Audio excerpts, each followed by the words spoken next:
पर ब्रह्मा जी रचना का कार्य कर रहे हैं। जब कुछ भी ठीक से सफल नहीं हो रहा तब ब्रह्मा जी ने भगवान का ध्यान किया, तो ब्रह्मा जी के दाहिने हिस्से से स्वयंभू मनु यानी पुरुष, बाएं हिस्से से शतरूपा यानी एक स्त्री की रचना हुई। इनकी 5 संतानें हुई, देहूति, प्रस्तुति, आहुति और उत्तान पादर प्रियव्रत। 3 बेटियां 2 पुत्र। अब संसार इन्हीं के साथ आगे बढ़ता है। उत्तानपाद को राजा बनाया गया। इनका विवाह सुनीति नामक कन्या से हुआ, पर कोई संतान नहीं हुई, तो दूसरा विवाह कराया गया सुरुचि नामक कन्या से।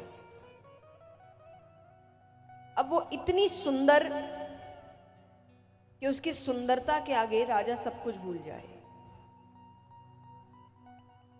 अब लीला देखिए, दूसरा विवाह कराया गया था कि संतान नहीं हो रही थी पहली पत्नी से। यहां सुरुचि गर्भवती हुई, वहां सुनीति भी गर्भवती हुई, दोनों को पुत्र हुए। सुनीति से जो पुत्र हुआ उसका नाम था ध्रुव, और सुरुचि से जो पुत्र हुआ उसका नाम रखा उत्तम। दोनों बच्चे बड़े होते हैं। अब यहां पर एक दिन राजा जीतकर युद्ध से वापस आए। सबसे पहले सुरुचि के पास गए।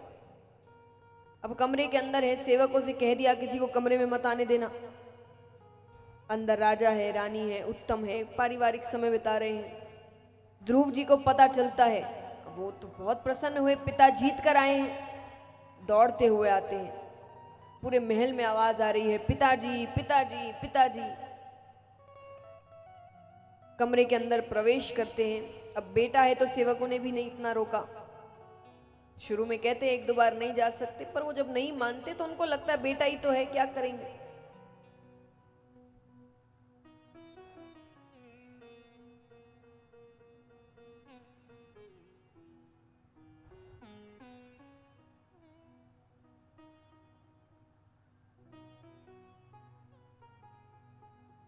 तो उनको लगा बेटा ही है, तो उन्होंने अंदर जाने दिया। वो जाते ही सबसे पहले अपने पिता की गोद में बैठते हैं।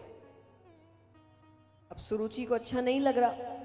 उसने कुछ देर तो देखा, कुछ देर बाद उसने हाथ को पकड़ा और नीचे धकेल दिया।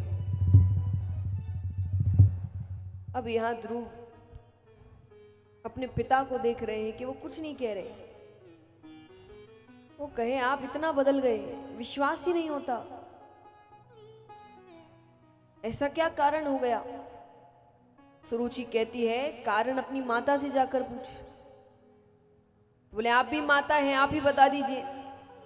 उन्होंने कहा क्योंकि ये राजा है, राजा रानी के पास आते हैं, दासी के पास नहीं। वो कहे मेरी माता दासी नहीं है, वो महारानी है। बोले थी, अब वो स्थान मुझे दे दिया गया है और तुम्हारा स्थान मेरे पुत्र उत्तम को। ध्रुव जी कहे उत्तम को जितना मिले मुझे उतनी खुशी होगी, मुझे तो बस पिताजी की गोद में बैठना है। बोले गोद में बैठना है तो जाकर भगवान विष्णु से कहना कि तुझे मेरी कोख से पैदा करे, वरना तू गोद में नहीं बैठ सकता।